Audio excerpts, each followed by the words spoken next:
قیدیوں کے حقوق کی بات کرتے ہیں، یونائٹڈ نیشنز کے وہ ادارے جن کی مسلسل جو ہے وہ یہی ذمہ داری ہے، اسی کے لیے وہ تنخواہیں بھی لیتے ہیں، اسی کے لیے ان کی لیجسلیشن، اور پھر یہ جتنی بھی نیشنل اسٹیٹ جو سگنیٹری ہیں، جو ممبر اسٹیٹس ہیں یونائٹڈ نیشن ہیومن رائٹس کی، تو وہ چارٹر کے مطابق دیکھتے ہیں کہ کون سا ملک اس پہ عمل کر رہا ہے، کون سا نہیں کر رہا ہے، اور فوقتاً فوقتاً جو رپورٹیں آتی ہیں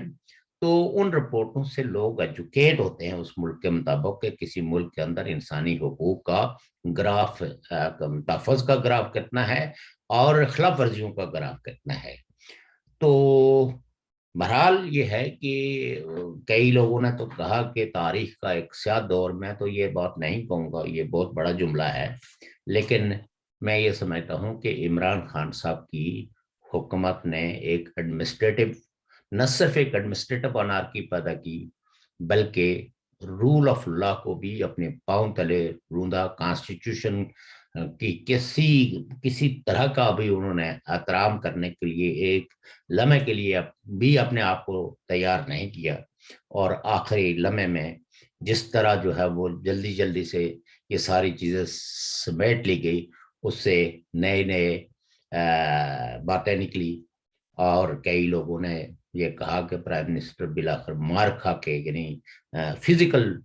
مار کھا کے تو انہوں نے پرائم منسٹر ہاؤس چھوڑا، اور جس طرح اسپیکر نے بیہیو کیا، اور وہ آخری وقت میں اس طرح دوڑے دوڑے آئے اور دوڑے دوڑے انہوں نے اعلان کیا ہانپتے کانپتے کہ جی ٹھیک ہے جی میں ریزائن کرتا ہوں اور میں آگے نہیں چلاؤں گا، چونکہ میرے پاس ایک لیٹر آ گیا ہے، تو لہٰذا میں جو ہے وہ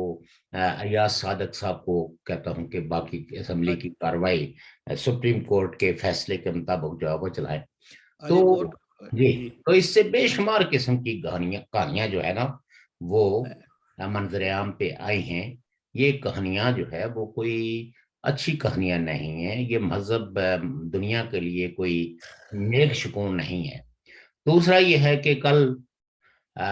جو سابق پرائم منسٹر ہیں انہوں نے اپنے ایک وزیر بتدبیر جو سابق کشمیر افیئر کے منسٹر بھی رہے ہیں، علی امین گنڈاپور، جن کے کردار اور جن کی حرکات و سکنات کی وجہ سے جو لوگ اکثر ان کو گنڈا پور نہیں بلکہ گندا پور کہتے ہیں، ان کو سو کارڈ آزاد کشمیر کے پپٹ پرائم منسٹر کے پاس بھیجا، عبدالقیوم نیازی صاحب کے پاس، کہ آپ جو ہے وہ ریزائن کر دیں اس بنیاد پہ کہ جو امریکہ نے جو خط لکھا ہے، جو دھمکی دی ہے، تو آپ جو ہے وہ کہیں کہ یہ ایک سراسر، یعنی انڈر پروٹیسٹ آپ لوگ جو ہے وہ ریزائن کر دیں، اور اسی طرح کا کوئی پیغامات جو ہے وہ گلگت کی حکومت کو بھی بھیجے گئے۔ یہاں تو کہتے ہیں کہ جو نیازی صاحب ہے انہوں نے تو انکار کر دیا کہ ہم تو اس طرح کا کوئی فیصلہ نہیں کریں گے۔ تو الٹیمیٹلی آپ یہ کہہ سکتے ہیں کہ پی ٹی آئی نے ہی، پی ٹی آئی کے ایک گروپ نے اپنی ہی حکومت کے خلاف ایک نو کانفیڈنس موشن داخل کرا دی ہے، جس کے لیے عام طور پر لوگ یہ کہتے ہیں کہ وہ جو سینئر منسٹر ہے تنویر الیاس صاحب، تنویر الیاس چغتائی صاحب، انہوں نے جو جی صدر ریاست شامل ہیں، جی جی، اب وہ دیکھنا اندرون خانہ تو کئی لوگ شامل ہوں گے، اور اب اور تنویر وہاں الیاس صاحب پرائم منسٹر اور ان کے بیٹے کو سینئر منسٹر، وہ دیکھیں نا لال آج ایک اور خبر بھی آئی ہے نا جی، جی جی جی جی، افطار پارٹی تھی ادھر وہ میرٹ ہوٹل میں، میریٹ ہوٹل میں، وہی تو میں نے بتایا کہ اس میں جو ہے نا جھگڑا ہوا جو، اور وہ پھر انہوں نے P T I Peoples Party والوں نے کافی اس بندے کی پینٹی لگائی، ہاں وہ کینیڈا سے کوئی آئے ہوئے تھے جو اور 8 بندے گرفتار ہوئے ہیں پنجاب سے، پورے ملک سے اس وقت تک، وہ تو جو فوج کے خلاف پوسٹر لگا رہے تھے، اور ایک بندہ ان میں سے ایسا تھا لاہور سے جو پکڑا ہے، 28 اکاؤنٹ اس نے بنائے ہوئے تھے، جا جا جا جا، اور ڈاکٹر ارسلان جو ہے وہ تو بھاگ گیا ہے، وہ لیکن اس غائب کے ہے، گھر سے انڈر گراؤنڈ ہو گیا نا جی، انقلابی جی جی جی جدوجہد میں تو انڈر گراؤنڈ ہونا پڑتا ہے نا جی، جی جی جی جی، سرکاری اور عمران خان صاحب کے خلاف پہلی انکوائری شروع ہوئی ہے کہ وہ توشہ خانے کا انہوں نے کچھ 2-4-10 لاکھ میں لیا تھا وہاں سے، تو 18 کروڑ کا لاہور کے ایک جیولر کو بیچا تھا زلفی بخاری کے تھرو، تو جی میرا خیال زلفی بخاری صاحب ہی گواہ بنیں گے اس میں کہ